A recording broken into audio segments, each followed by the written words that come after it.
AC Milan dan Juventus, dua raksasa Serie A, bertemu dalam duel yang seharusnya menjadi panggung asli seru, namun hanya menyuguhkan skor 0-0. Apakah ini pertanda Milan kehilangan daya di kandang, ataukah Juventus yang semakin tangguh tanpa kekalahan? Nah, hari ini kita bahas bersama, saya nggak sendiri, dengan Mas Paundra dan Suryo. Halo, halo, halo Mas, apa kabar? Hai, hai, hai, hai. Oke, dengan saya Sekar Nasli, hari ini akan menjadi host di Suara Juventi ini. Nah, kalau kita lihat dari data nih Mas, di AC Milan sejauh ini menang sudah 5 kali dengan seri 4 kali, kalah 3 kali dan mencetak gol ada 20 gol dengan poin total 19. Sementara kalau Juventus datanya ini menang 6 kali, seri 7 kali dengan cetak gol 21 gol dan poin 25. Nah, berikutnya ini Milan dan Juventus sama-sama akan beraksi di pentas Liga Champion. Mereka akan sama-sama main di tandang. Milan akan melawan Slovan Bratislava dan sementara Juventus akan menghadap Aston Villa. Nah, pertandingan yang membosankan kemarin ini menunjukkan bahwa Juventus memiliki keunggulan dalam penguasaan bola dan jumlah tembakan, namun AC Milan masih menunjukkan kemampuan dalam bertahan meski tidak banyak peluang. Nah, gimana nih Mas? Apa yang menjadi faktor dalam statistik penguasaan bola dan peluang yang diciptakan dari pertandingan kemarin? Mungkin boleh dimulai dari Mas Paundra. Silakan Mas. Jadi emang betul Sekar, kemarin tuh pertandingan yang sangat membosankan ya. Nggak seperti kita waktu ngelawan Inter Milan tuh 4-4 seri ya saling berbalas gol, peluang juga banyak sekali. Kemudian kemarin ketika ngelawan abangnya nih, saudara sekontrakannya, ini ternyata bener-bener minim gol 0-0, peluangnya juga nggak banyak, tapi ya nggak seru gitu pertandingan itu gitu. Bahkan gue sambil nonton acara yang lain gitu. Saking boringnya. Jadi memang pertandingan kemarin itu menurut gue memang Juventus harusnya tuh pertandingan yang mudah dimenangkan oleh Juventus. Sorry to say buat teman-teman Milanisti, tapi Juventus tuh kemarin menguasai pertandingan yang cukup baik. Meskipun main di markasnya Milan di San Siro, tapi Juve benar-benar bisa menguasai pertandingan, dominan, control the game, build up serangannya bagus. Meskipun di press ya, di press beberapa kali sama pemain Milan, tapi Juve bisa build up mulai dari kiper di Gregorio sampai ke back Locatelli dan Thuram bermain sangat bagus. Kemudian juga serangan-serangannya menurut gue lebih banyak Juventus ya yang lebih berarti gitu. Sementara AC Milan itu gue melihatnya serangannya cukup sporadis gitu, tidak terstruktur, lebih banyak long pass, passing-passingannya juga banyak yang ngaco. Bahkan kalau kita lihat di sini expected goals-nya ya XG-nya itu Milan hanya 0,09 gitu. Jadi benar-benar di Gregorio tuh nganggur banget gitu. Bisa sambil ngopi dia itu sepanjang pertandingan. Sementara Juve sendiri juga tidak jauh lebih baik ya. Memang sedikit di atas Juve, sedikit di atas Milan XG-nya 0,28 lah, masih oke. Tapi dan ada beberapa peluang juga tercipta tuh dari Conceição, Yildiz, syuting-syutingnya meskipun tidak ada yang mengarah ke gawang, tidak terlalu membahayakan, tapi masih beberapa kali masih mengancam lah. Milan ini benar-benar tidak ada pengancamannya sama sekali, makanya gue bilang harusnya Juve bisa memenangkan laga ini gitu, 1-0 atau 2-0. Sayangnya ya Juve mungkin karena lagi krisis striker juga, kita nggak punya striker, tidak punya striker murni dan akhirnya Cop Miners dibuatkan role baru sebagai striker false nine. McKennie dijadikan attacking midfielder yang dimana itu juga bukan posisi aslinya McKennie. Ini yang membuat menurut gue sepertiga akhir lapangan finishing kita benar-benar sangat buruk sekali ya. Tapi ya bisa diwajarkan sih bahwa ini adalah sebuah percobaan ya, sebuah upaya yang dilakukan oleh Thiago Motta dari masalah cedera pemain karena kita benar-benar krisis striker, Vlahovic dan Milik ini cedera, jadi ya mau gimana lagi gitu, kita nggak punya striker lagi. Ya akhirnya inilah hasilnya. Hasil terbaiknya adalah seri 0-0. Ya udah nggak bisa kita explore lagi karena memang kita nggak punya striker gitu ya. Itu sih mungkin dari gue. Mungkin bisa dilanjutin sama Oke. Suryo nih. Kalau dari Mas Paundra berarti krisis striker nih. Kalau Mas Suryo nih apa nih kira-kira faktor utama dalam statistik penguasaan bola? Ya, halo, assalamualaikum warahmatullahi wabarakatuh. Salam sejahtera untuk semuanya. Om Swastiastu, Namo Buddhaya. Gue Suryo, Juventus dari Depok. Cuman gini, kalau ngelihat dari expected goal-nya, Juve memang udah sedikit lebih di atas. Karena beberapa kali memang Yildiz, kemudian kalau nggak ada Theo ya, itu ada kemungkinan Conceição tuh bisa gol. Terus Hmm. saking terburu-burunya si Cop Miners juga itu terlalu dipaksakan. Ini trial and error yang dilakukan oleh Mota.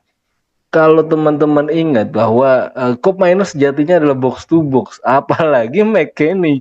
McKennie ditempatkan menjadi seorang attacking midfielder ya, jadi tercipta kehampaan di ruang tengah gitu. Memang menguasai, artinya begitu Milan itu akan mencoba membangun serangan, terblok pok langsung gitu dari seperempat, sorry 3/4 ke atas. Tapi finishingnya juga jadi buntu gitu karena akan lebih pas seandainya si Yildiz itu langsung dijadikan false nine, kemudian dikasih kesempatan ke Mbangulo di sektor kiri seperti itu akan menjadi lebih formulasi yang lebih tepat menurut gua untuk mengisi kehampaan. Orang-orang sering lupa bahwa Koop Miners itu adalah aslinya box to box karena dia punya through ball yang bagus, kemudian direct passing, dan dia bisa membuat ambience di lapangan itu jadi seketika bergerak maju semua, terus dia bisa memprovok atau mempersuade orang player di sekelilingnya untuk ayo maju rame-rame gitu. Tapi pada sejatinya ketika dia mendapatkan bola itu kelihatan dia mencoba shoot tapi terlalu memaksakan karena memang intuisinya bukan seorang striker. Dijadikan false nine pun sebenarnya bukan. Itu karena dia sebenarnya aslinya pure adalah box to box. Mengisi kehampaan itu lebih pas untuk Hildi sih sebenarnya kalau mau dicoba trial and error kemarin Mota. Tapi apa boleh buat itu sudah terjadi dan hasil yang kurang bagus untuk Juve itu 0-0 karena sebenarnya Milan itu lagi sorry tuh saya lagi bapuk-bapuknya sebenarnya serangannya nggak Oke. ada. Kemudian kita Nggak dengan jelas banget Milan mainnya kemarin tuh nggak jelas banget. betul. Sorry tuh saya bukannya gua itu tapi kalau dibanding sama adik ininya adik kotanya gitu memang lebih bagus adik kotanya tapi ini loh ketika Juve itu sudah bisa ngeblok di tengah sampai ke atas itu kayak lu masak sup tapi kayak ada yang kurang gitu entah kurang cabenya atau kurang garamnya jadi semua udah kekumpul terus ada yang taste-nya kurang gitu gitu jadi Sekar. Oke, berarti sebenarnya banyak peluang yang harus bisa ditangkap oleh Juventus, tapi ternyata hasilnya masih kurang memuaskan. Oke, Mm-mm. terus Cup kalau Miner untuk sendiri juga kalau gue boleh nambah sedikit, Cup Miner sendiri juga dari posisinya di Juventus itu kan attacking midfielder ya, dijadiin AMC kan sama sama Mota nih. Ini dijadiin lagi striker, jadi benar-benar struggle banget sebagai AMC aja dia belum firm banget gitu. Sekarang dijadiin striker lagi, jadi ya benar tadi Suryo bilang tuh trial and error. Iya, trainer yang memang itunya itu banget sih ya, apa tos-tosan banget gitu. Ini apalagi gue kagetnya ini McKennie di belakangnya apa boleh buat gitu. Kalau lo menempatkan seorang Cambiaso atau katakanlah seorang Adzik misalnya gue membayangkan seperti itu, mungkin kehampaan itu tidak akan terasa karena kita menonton begitu banyaknya build up dibangun rapi dari tengah, terus kemudian depannya tumpul gitu. Jadi kayak orang menahan rindu tapi nggak kesampaian gitu. masih Asik. Terus, Sedap. oke. Nah, kalau dari hasil pertandingan yang kurang memuaskan kemarin itu, menurut Mas Suryo dan Mas Paundra, apakah akan mempengaruhi posisi kedua tim di klasemen? Mungkin boleh mulai lagi dari Mas Paundra nih. AC Milan karena hasil seri ini artinya cuma dapat 1 poin dan Hmm. gagal memangkas klasemen dengan Juventus ya karena di atasnya kan Juve peringkat 5 peringkat 6 ya. Nah, ya, Milan ada di bawahnya selisih 6 gitu. Memang AC Milan masih punya tabungan 1 pertandingan. Harusnya ketika kalau mereka kemarin bisa mengalahkan Juventus, sekarang paling nggak bisa mepet kan, bisa mepet 3 poin. Terus mereka punya tabungan satu lagi kalau mereka menang harusnya bisa nyama gitu. Ya sayangnya mereka nggak bisa memanfaatkan itu. Sebenarnya kalau Juve sendiri, Juve mendapatkan 1 poin dari San Siro itu tidak buruk, tapi juga tidak bagus. Kalau ngelihat permainannya kayak semalam tuh harusnya Juve bisa menang gitu, bisa bisa dapat 3 poin di situ. Ngelihat betapa jeleknya AC Milan kemarin.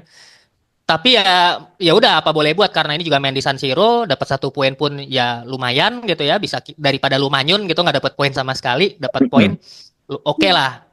Dan secara klasemen sendiri nggak terlalu kita tadinya kan benar-benar dari peringkat 1 sampai peringkat 6 itu benar-benar rapat banget gitu, cuman beda 2 poin kan kalau nggak salah, 1 atau 2 atau 3 poin gitu. Sementara sekarang itu Napoli belum main sampai sekarang kita tap Baru Inter sama Atalanta. Atalanta sementara ada di peringkat 1. Jaraknya hanya 3 poin sama Juventus. Jadi menurut gue Juve kehilangan 2 poin di sini, tapi kita masih bisa lah ngejar di Giornata-Giornata selanjutnya sih. Menurut gue sih nggak ngaruh. Justru ini malah yang lebih berpengaruh itu ke AC Milan. Jadi mereka gagal gagal memangkas poin dengan Juventus. Oke, dari Mas Fondra nggak ngaruh ke Juve tapi ngaruh ke AC Milan. Kalau Mas Suryo gimana nih pendapatnya? Jadi gini Sekar, ini yang apa ya, tergantung kita ngeliat point of view-nya gitu. Kalau gue sendiri mencoba ngeliat point of view-nya adalah trial and error ini adalah suatu keuntungan gitu. Dengan adanya ini kita nggak kalah, terus bisa mencuri kesempatan 1 poin di kandangnya AC Milan. Anggap aja itu berkah ya. Jadi kita tahu seandainya kita nggak punya Vlaho dan Milik ya untuk kedepannya kita jangan memakai formasi ini lagi karena ini buntu gitu. Nah kalau Hmm. Mota belajar dari situ dia akan mencoba menempatkan pemain-pemain yang mempunyai insting menyerang lebih tinggi atau katakanlah pemain-pemain yang punya inisiatif lebih tinggi dan punya ketenangan lebih tinggi di depan gawang. Jadi dia bisa menciptakan setidaknya creating chance yang jadi gol ya walaupun memang bukan posisinya dia karena striker kita lagi nggak ada, Vlahovic cedera, kemudian Milik cedera. Dan itu bisa menciptakan anak-anak muda ini apa bersemangat lagi gitu ketika sudah ada tercetak 1 gol dari pemain yang aslinya bukan striker. Nah itu bisa langsung tuh anak muda ini langsung membombardir gitu karena kalau kita ngelihat tendangan spekulannya Manggula terus kemudian Yildiz, Cambiaso, Cop Miners itu kan ada semangat cuman kayak Davide Etempera zaman dulu jadi kayak terpecah-pecah gitu kalau nggak menyatu jadi satu kesatuan dengan adanya striker ini tapi kemarin itu jadi trial and error semoga nanti Mota bisa menemukan ramuan yang tepat untuk siapa yang cocok dijadikan striker dan siapakah yang cocok untuk dijadikan second striker atau katakanlah attacking midfielder gitu sekarang. Hmm. Oke, oke, sip. Nah, nih berikutnya kita mungkin bahas dari rating pemain pertandingan kemarin nih, Mas Suryo dan Mas Wandra. Untuk laga kemarin Milan didukung sebenarnya skuadnya hampir lengkap ya. Namun memang Christian Pulisic nih memulai dari bangku cadangan setelah mengalami cedera ringan di timnas Amerika Serikat. Kemudian Ruben juga menjadi starter menggantikan Pulisic berkolaborasi dengan Rafael Leao dan Yunus Musa di lini sering yang juga di lini serang yang juga diperkuat mantan penyerang Juventus yaitu Alvaro Morata. Nah, di sisi lain Juventus seperti yang udah kita bahas tadi juga krisis striker banyak yang cedera karena juga Vlahovic kembali dari jeda internasional dengan cedera otot. Kemudian beberapa pemain juga harus menepi akibat cedera seperti Arkadius sampai dengan Douglas Luiz.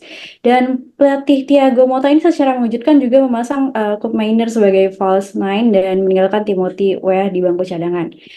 Kalau dari rating pemain nih, sementara ada dari Milan, Thiaw 6,5 nih mungkin pemain terbaik Milan dalam penampilan yang tidak mengesankan, melibatkan dirinya di kedua sisi lapangan dengan persentase keberhasilan umpannya pun 100%. Kemudian di Juventus juga rata-rata rating pemainnya ini kita lihat ada kesamaan 6,5 juga dari Yildiz yang cukup sukses menghadapi Emerson Royal dalam pertarungan 1 lawan 1 tetapi gagal dalam penyelesaian akhir di sepertiga akhir. Kemudian ada Savona juga tidak terlihat canggung sama sekali saat bertahan melawan Leo dan Theo Hernandez. Bisa dibilang pemain yang tepat untuk masa mendatang mengingat absennya pemain bertahan Juventus.